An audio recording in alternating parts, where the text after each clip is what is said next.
Thank you, Cassandra, and thank you for all who are here. I'd like to talk to you about a slide that was pretty darn important to me. This is a PET scan for Mayo Clinic, and I'm not supposed to be here because the odds were so poor in me making that appearance. I can't tell you the number of times that one would think that once you start to go through what I went through. But one of the things that happened was in this past April of 2017, I was doing planks at the studio, at the club. And I did one plank, and I laid down after a bit. You know what planks are. And all of a sudden, I felt some pain on my right side. So I did another and another. I'm from Minnesota. We eventually catch on. Like, there really is a problem.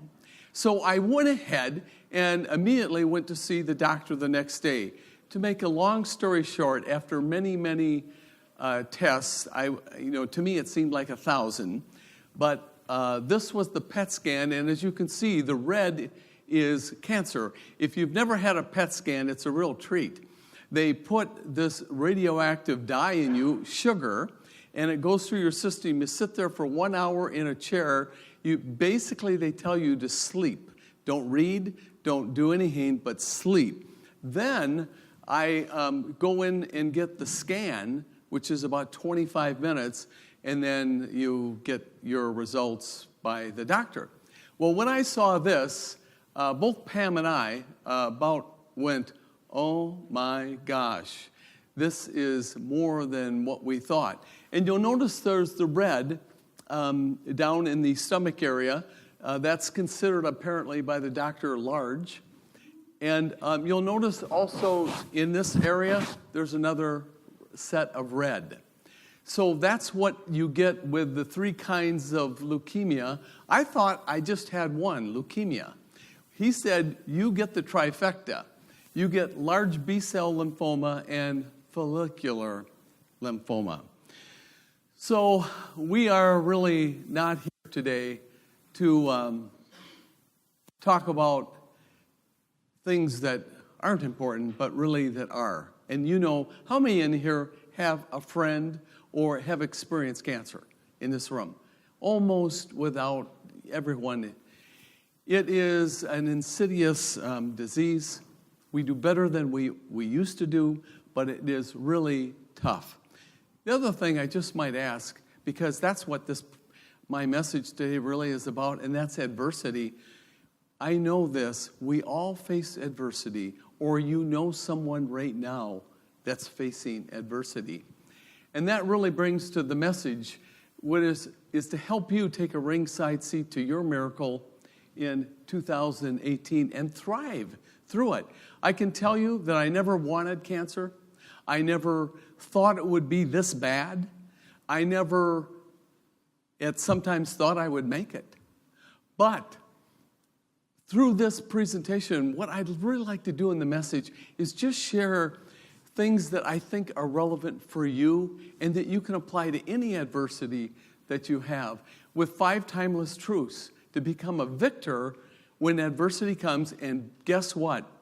You all will have adversity this year because we're promised that. We're not promised for everything to go perfect and right all the time.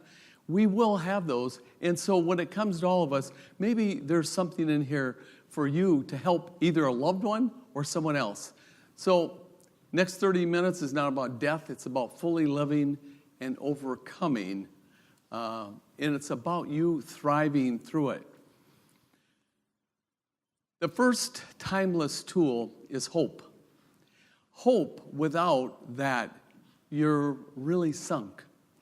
And I can tell you that as the way you get hope and the way I got hope is by asking the right questions. How did I even come up with these 5? You know what I did after the 5-6 months of chemo with Mayo Clinic? I sat there and documented what was going on with me. How did I make it through this? And I found that these 5 truths, and I think they're timeless, really did make a difference. And there's a difference between being a victim and a victor. And it's all about asking the right questions. The right questions are not always easy, but they keep the oxytocin. You know, I know with all of you, you know this stuff. Being positive is better than being negative. But guess what? People that we know or is going through, they don't necessarily know this. But we don't want the cortisol, we want the oxytocin, right? So the beginning of my journey really was that first day when we were going, sitting in the chair. You can see I'm asleep. That's because I arrived in the chair at 7 a.m. in the morning at Mayo. And I'll tell you in a moment how long that first one went. But cancer, as you all know, is the abnormal cells continually replicating, and they don't stop. They invade you. And most cells die off and are replaced by other healthy ones. But if your lymph system is compromised, they just keep growing and growing and growing. And you know what? That's exactly like our thoughts. One of the things I learned through this journey is the questions, what I would call victim questions. The first thing I thought about was, why is this happening to me? Why? I mean, I've been eating organics. I've done some exercise. By the way, it's summer in Minnesota, which is a good thing because you don't play golf in February, in January. And it kind of hit me pretty hard. It hit Pam really hard, my wife. And so when our thoughts start going like this, we begin in that free-for-all. By the way, there's no answer to those questions. So why ask them? The better thing is when you get into this chemo, in this first day, my first 7 a.m. chemo, we left at 5 o'clock that day. Do you realize how long that is?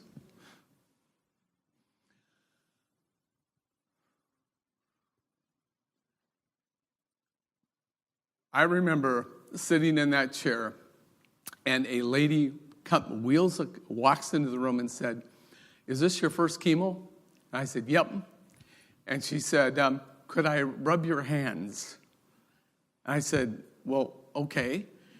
And she came over, and she was a volunteer, and she just sat there and massaged my hands. Just that little bit kind of helped move from the tough part of the chemo where they have to stop it for a bit, give you another injection because your body is rejecting these poisons they're putting into you. And so learning to hope is asking those right questions. And what I did was to learn to ask how and what questions and not why. So how can I respond in a better way? What can I do in this situation in the moment to make things better? And I found using humor, for me, was helpful.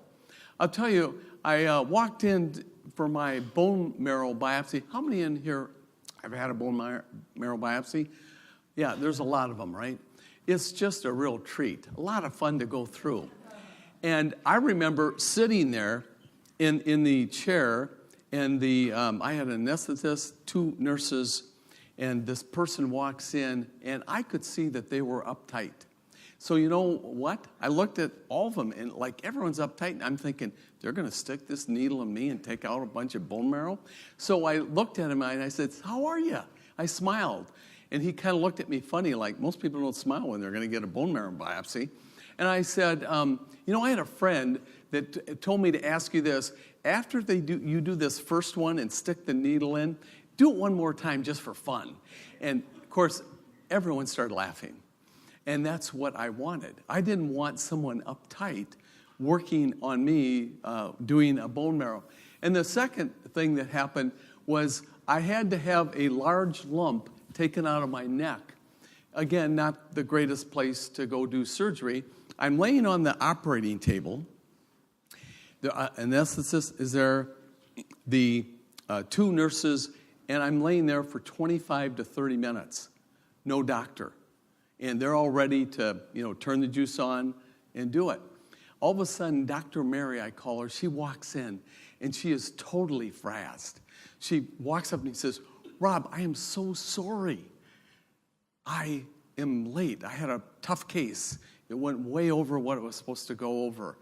And I looked up and I said, "Dr. Mary, how are you doing other than that today?" She looked at me and I said, "Do you have faith?" She says, "Yes, I do." I said, "You are going to do great today. You're an excellent surgeon, and I know you're going to do a wonderful job. And don't worry about it. I've already prayed for you." And she looked at me, and she almost started crying. I'm thinking, whoa. I said, "Let's go." They turned on the juice, and of course, I don't remember anything thereafter, except we had a successful surgery, and they took the large lump out. This is when I was sitting up there. Now my first chemo is done, and I am really struggling. I am so sick that I spent a week in the hospital. I was at Fairview Southdale in Minneapolis, and you see that little cart? So you'd walk down the hall because they made sure that you got up and walked around. Well, one night we were walking down, and I'm so sick, and I see this man sitting in a corner over there, and I say, "What are you doing here?" And he says, "Well, I'm a volunteer." I said, "Really?" "I just play music for people. Would you like to have me play for you?" I said, "That'd be great. Follow me." So we walked all the way down the corridor, turned and went into our room. He went and sat down, and I'm in pain like you can't believe, and played. The music relaxed me. It goes after the subconscious. And pretty soon he said, "Is there any particular song I could play?" I said, "How about Sound of Music?" So we picked out a song, and I happened to know it, because when I grew up, I saw Sound of Music 52 times. That's why you see the problem up here. But I sat there and sang, and it really made a difference. And then my wife, Pam, I met here a week in the hospital, and this is Susan, the oncology nurse, and this is when I finally got to leave, so I'm happy then. But let me tell you, I wasn't happy before. She saw that I was dying. So she went and said, "I'm not going to let my husband die." She went and found this nurse who was 35 years at Fairview Southdale, an oncology nurse. And she said, "My husband is dying. Help." She knew everyone what to do. Within, I don't know, half hour, 45 minutes. I don't remember because, I'm out of it a lot. But we had two doctors, one to look at all the chemical reactions that were happening and all the drugs they were giving me.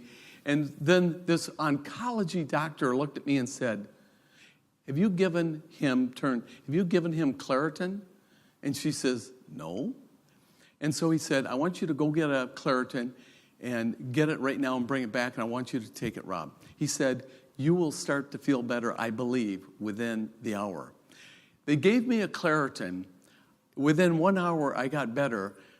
By that night, I was sitting up, starting to be happy. By the way, the medical community cannot tell you why that works. But I learned to take Claritin every day.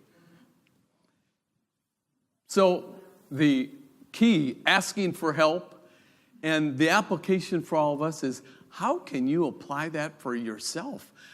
One of the things that we are pretty good at TTI is we're entrepreneurs. We do things by ourselves. We don't necessarily have someone right next to us. But I will say that asking for help is really critical, and TTI is the greatest at doing that. The second timeless tool is get an advocate and the knowledge you need.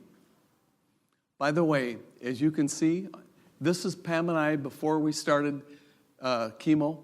So the weekend before, we were in Atlanta, and you notice I had hair at that time. And the second picture is wind no longer had its way within my...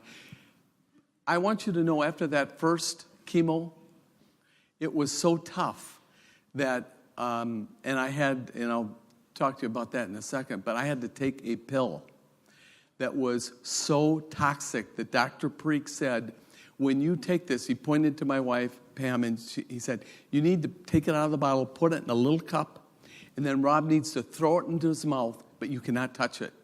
If you do, if it falls anywhere or you have to touch it, you get Clorox, clean it up, use an antiseptic, and make sure it's totally clean. Then you can take the pill.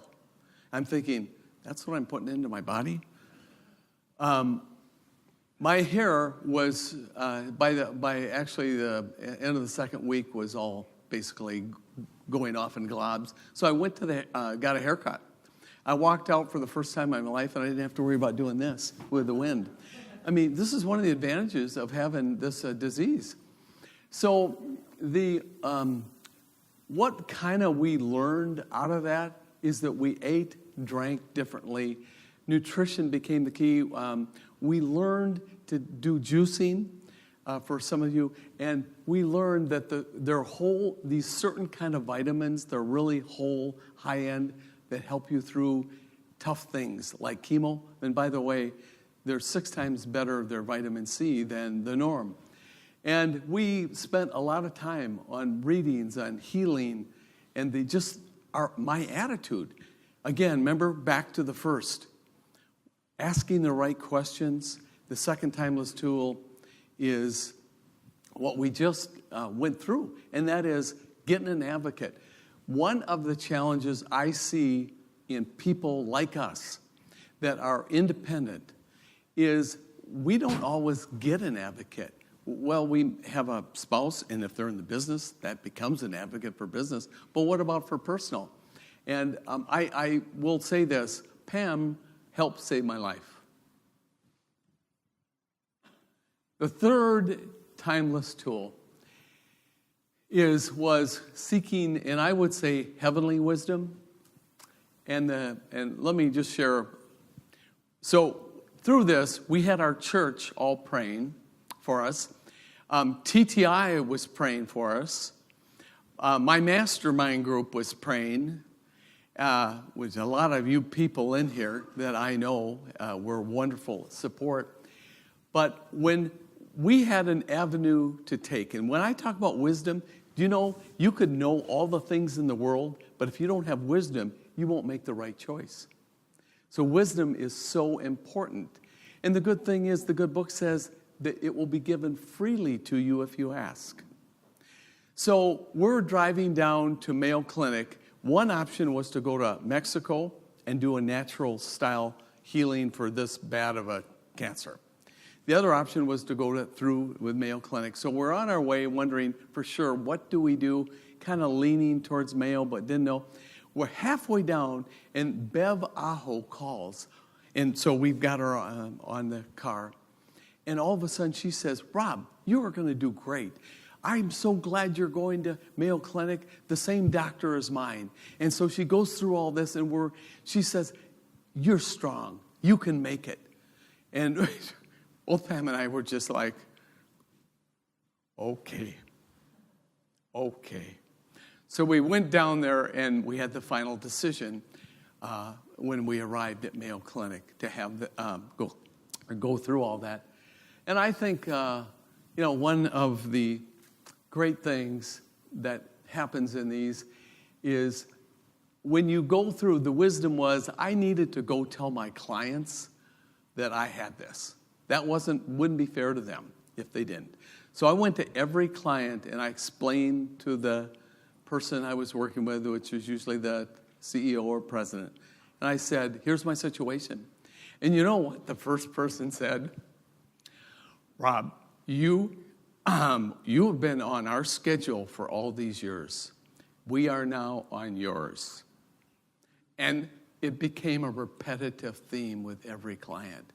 So I didn't have to worry about some of the things that would be there. And they said, when you feel on those weeks, because every third week I'd go through this, then you work with it. We'll work with you. If you have a good day, we'll do a session.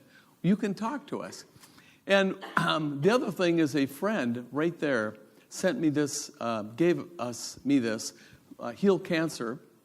And you notice in the pink it says, he can. And that's what we believed. We prayed that, we believed that. And I had the most amazing thing happen.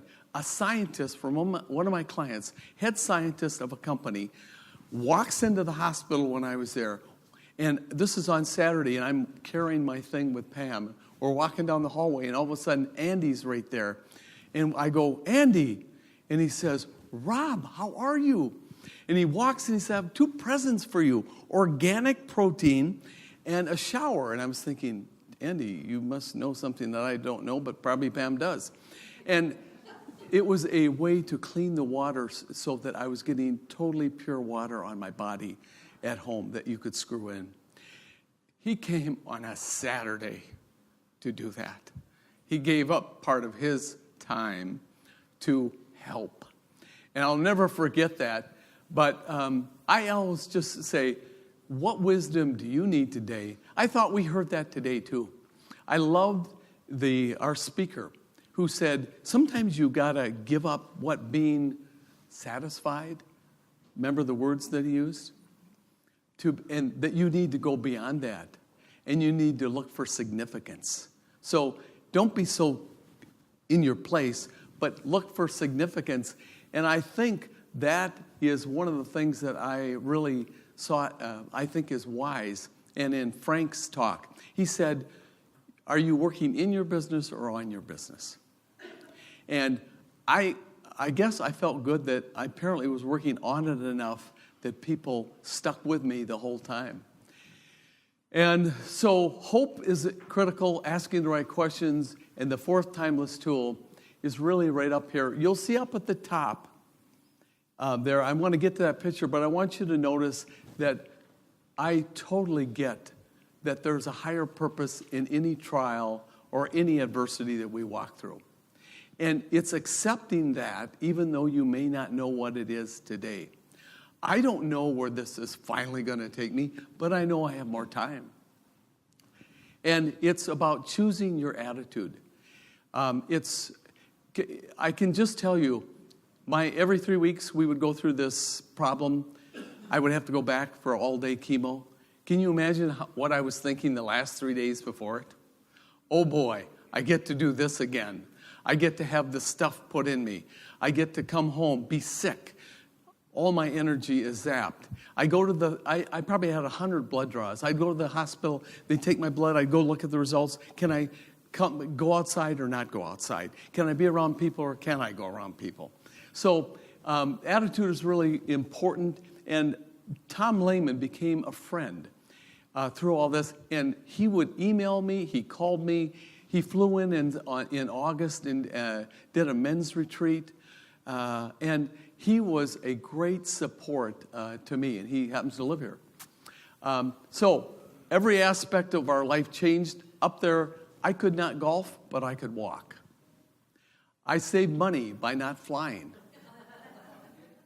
I could not go on any airplane. Basically, I couldn't go where there were a lot of people, or very many at all. I had no need for Weight Watchers anymore.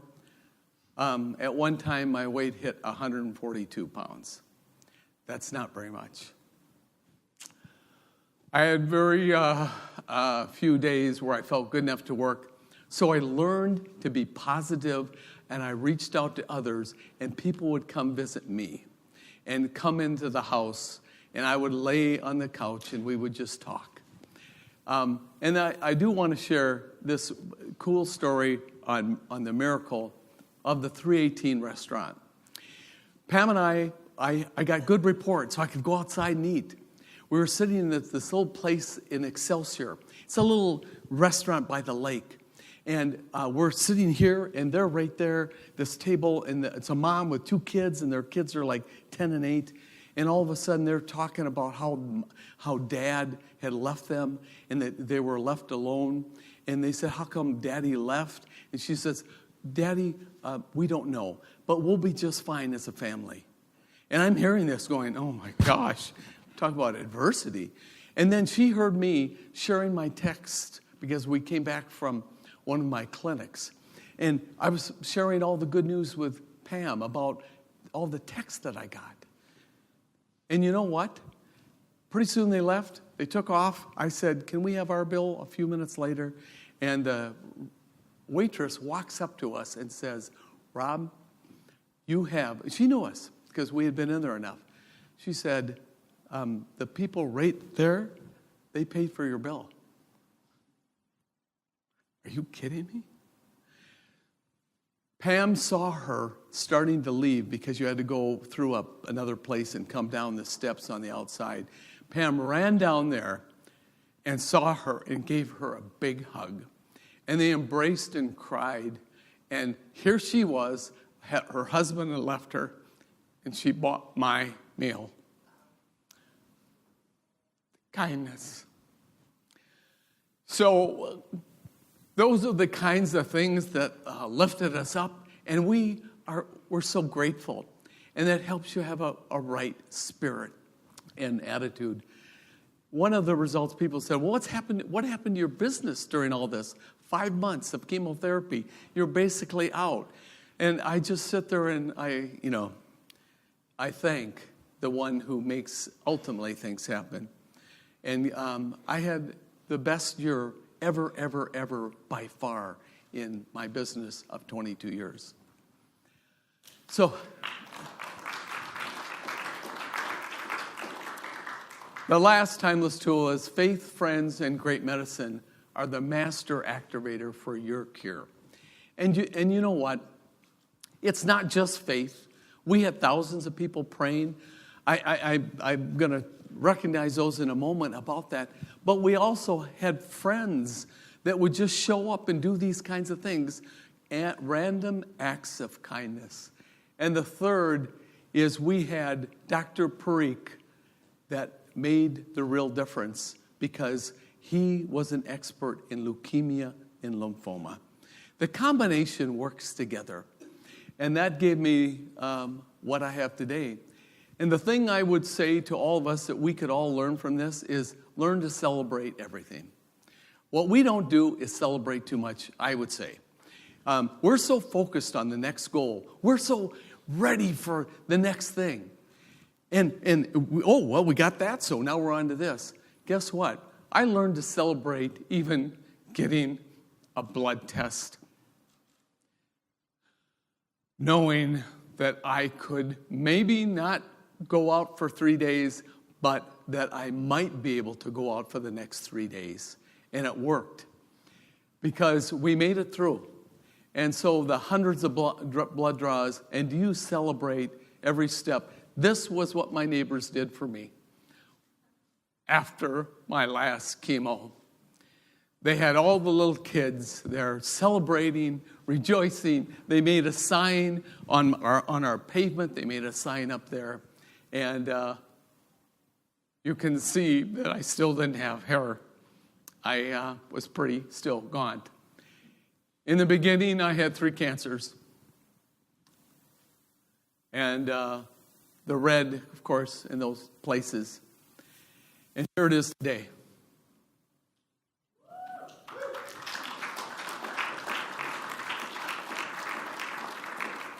The top picture is the person who would administer my day-long drips with cancer.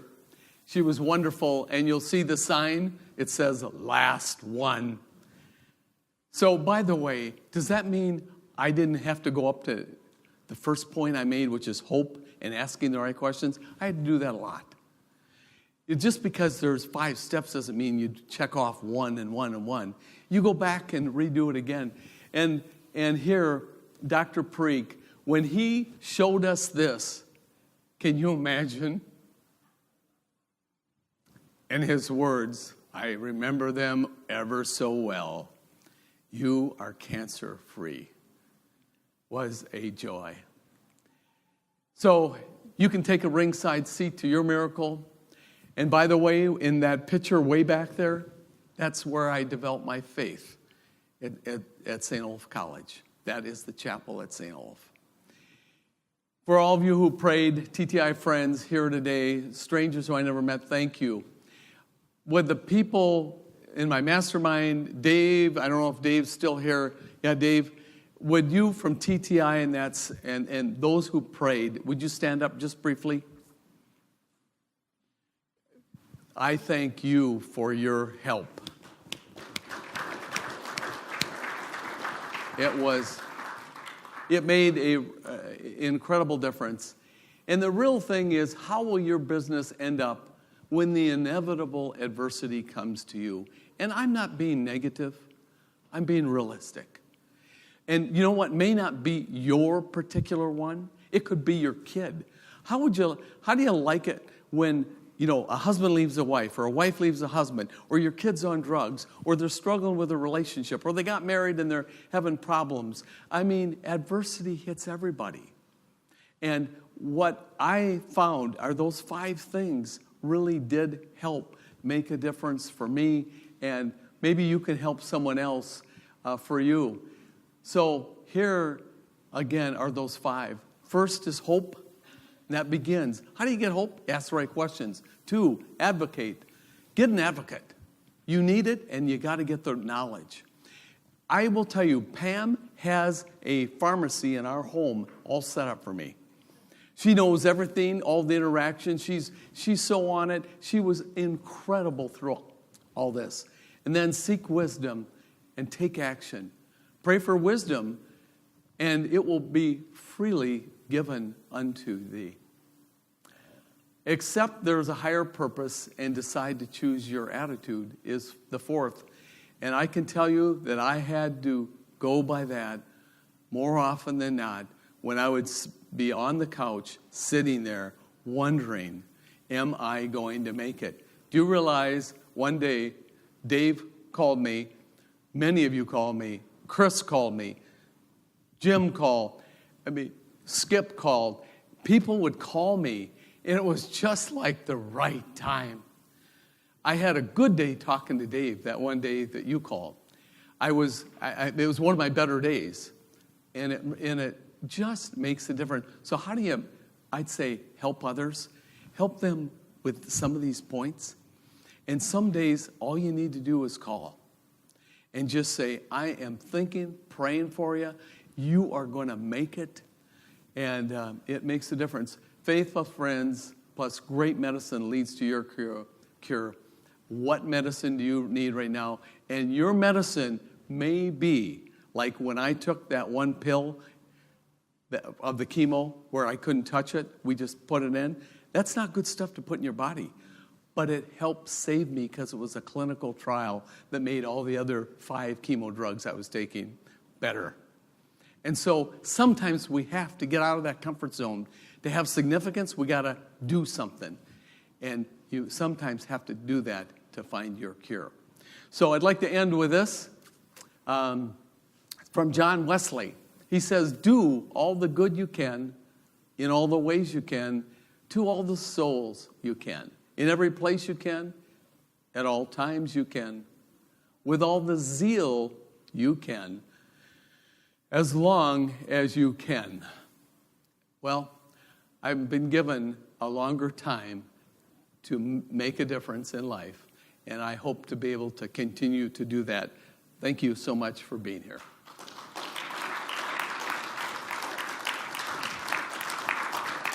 Thank you.